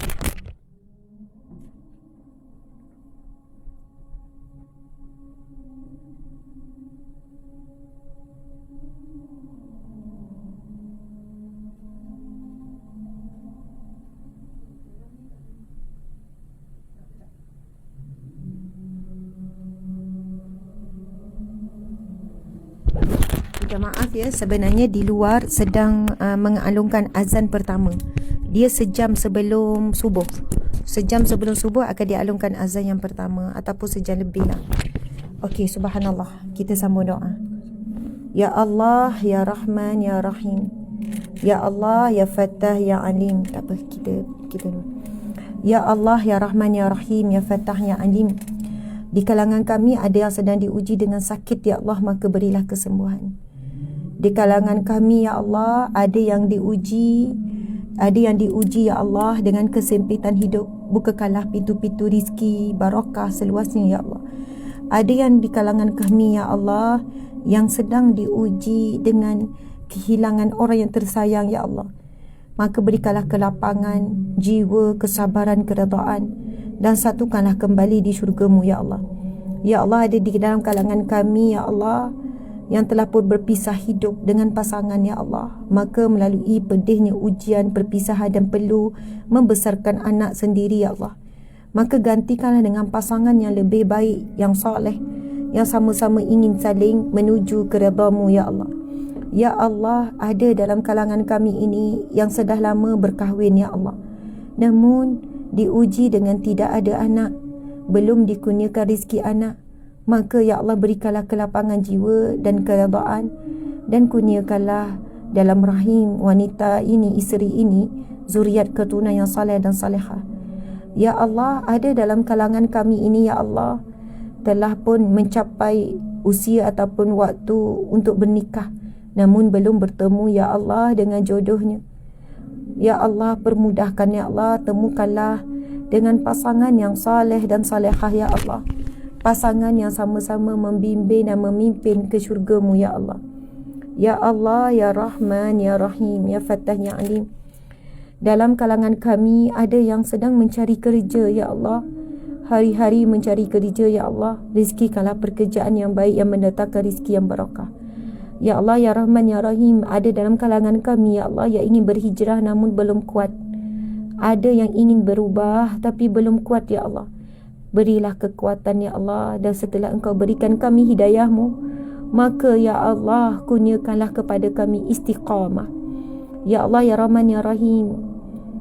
Jadikanlah kami sebagai wanita yang salihah, perhiasan dunia yang terindah, bidadari di jannah. Jadikanlah suami kami suami yang saleh, suami yang memimpin dan membimbing kami ke syurga-Mu ya Allah. Ya Allah, berikanlah, jadikanlah zuriat keturunan kami ya Allah, zuriat keturunan yang saleh dan salihah, anak-anak kami, anak-anak yang sama-sama membawa kami ke syurga-Mu, bukan menjadi asbab kami dicampakkan ke dalam neraka-Mu ya Allah. Ya Allah, ya Rahman, ya Rahim. Di hadapan Masjidil Haram, di hadapan Kaabah, di tempat yang paling mulia di atas muka bumi Allah, tempat ibadah, tempat sujud pertama di dunia yang dibina ini ya Allah. Ya Allah, begitu ramai yang sedang menonton dan melihat ini, sangat mengharapkan untuk sampai di sini ya Allah. Sampaikanlah mereka ya Allah dengan apa jua cara-Mu ya Allah. Ya Allah, berilah keyakinan dan berikanlah ya Allah keimanan dan kesungguhan kepada semua untuk sama-sama hadir dan menikmati manisnya beribadah, melakukan pengorbanan di sini ya Allah, susah payah, tawaf, sa'i dan semuanya ya Allah. Ya Allah, ya Rahman, ya Rahim, yang sedang bersama-sama melihat rumah suci-Mu ini, Kaabah-Mu ini ya Allah, tempat jatuhnya kasih sayang Nabi-Mu, dan Nabi Ibrahim, Nabi Ismail dan semua Nabi-Nabi dan Nabi Muhammad sallallahu alaihi wasallam. Maka pandanglah kami juga dengan kasih sayang-Mu, pandangan pengampunan-Mu ya Allah, pandangan Rahim, Rahman-Mu, Wadud-Mu, cinta-Mu kepada kami ya Allah, pandangan Ghafar-Mu, ya Ghafar, ya Afu, kemaafan-Mu dan pengampunan-Mu ya Allah. Ampunilah dosa-dosa kami ya Allah. Ya Allah, permudahkanlah pemusafiran kami ya Allah, sehingga kami kembali ke bumi, ke tanah air kami. Dan ya Allah, kami mohon kepada-Mu ya Allah, kami serahkan kepada-Mu keluarga kami dan segala harta yang kami tinggalkan dalam jagaan-Mu ya Allah. Ya Allah, ya Rahman, ya Rahim, pada waktu sebelum subuh yang barakah ini, di hadapan rumah-Mu ini, kami bermohon kepada-Mu satu permohonan yang paling tinggi, yang paling utama ya Allah. Ya Allah, ya Rahman, ya Rahim, kurniakanlah kepada kami ya Allah, pilihlah kami ya Allah, ibu bapa kami, anak-anak, pasangan kami, sahabat-sahabat, saudara mara, adik-beradik kami ya Allah. Pilihlah kami ya Allah, kurniakanlah kepada kami syurga Firdaus-Mu ya Allah, sebagaimana yang diperintah oleh Nabi-Mu. Apabila meminta suatu, mintalah Al-Firdaus, iaitu syurga Firdaus. Maka ya Allah, kami mohon kepada-Mu ya Allah, kurniakanlah kepada kami ya Allah syurga Firdaus-Mu, tanpa dihisab, tanpa diazab ya Allah. Masuk syurga tanpa dihisab, tanpa diazab, tanpa perlu melalui azab api neraka-Mu ya Allah. Ya Allah, kurniakanlah buat ibu bapa kami syurga-Mu, kurniakanlah buat pasangan kami syurga-Mu, buat anak-anak kami syurga-Mu, buat kami ya Allah. Ya Allah, berikanlah kami keyakinan dan kekuatan ya Allah, bahawasanya apa jua ujian, apa jua musibah, apa jua cabaran dalam hidup, perit dan pedih bagaimanapun, bahawasanya semua itu baik bagi kami, dan sesungguhnya itulah perantaran ataupun jalan-jalan untuk kami mendapat redha dan dapat syurga-Mu ya Allah. Maka ya Allah, berilah kami kekuatan, keyakinan, ketabahan ya Allah. Berikanlah, hantarkanlah pertolongan-pertolongan-Mu melalui manusia-manusia yang ikhlas membantu kami, menunjukkan kami jalan-jalan-Mu ya Allah. Amin. Amin ya rabbal alamin. Wa sallallahu ala sayyidina Muhammad wa ala alihi wa sahbihi wa sallam. Walhamdulillahi rabbil alamin. Taqabbalallahu minkum minna wa minkum. Taqabbal ya karim. Allahu akbar, Allahu akbar, Allahu akbar. Subhanallah. Maka muslimin muslimat yang dirahmati Allah sekalian, begitulah. Tak apa, Ustaz nampak kan? Nampak sikit-sikit kan? Ustaz tolong pegang. Okey, Masya Allah. Begitulah ya, muslimin muslimat. Terima kasih banyak-banyak daripada kami. Mohon maaf salah dan silap. InsyaAllah kita bertemu lagi dalam kuliah Riyadhus Salihin pada pagi besok. Kami kena bangun seawal 2 pagi. Sini 2 pagi kan, subuh dan pukul 5 lebih. Jadi alhamdulillah ala kulli hal. Jadi insya-Allah kita ada lagi hari Rabu, hari Khamis, hari Jumaat untuk kuliah Riyadhus Salihin. Dan kami akan pulang pada hari Sabtu kan. Alhamdulillah. Kita tangguhkan kuliah kita dengan tasbih kafarah dan surah Wal-Asr. Bismillahirrahmanirrahim. Subhanakallahumma wa bihamdika asyhadu an la ilaha illa anta astaghfiruka wa atubu ilaik. Bismillahirrahmanirrahim. Wal 'asr innal insana lafi khusr illa allazina amanu wa 'amilus solihat wa tawasaw bil haqqi wa tawasaw bis sabr. Sekian, wabillahi taufiq wal hidayah. Assalamualaikum warahmatullahi wabarakatuh.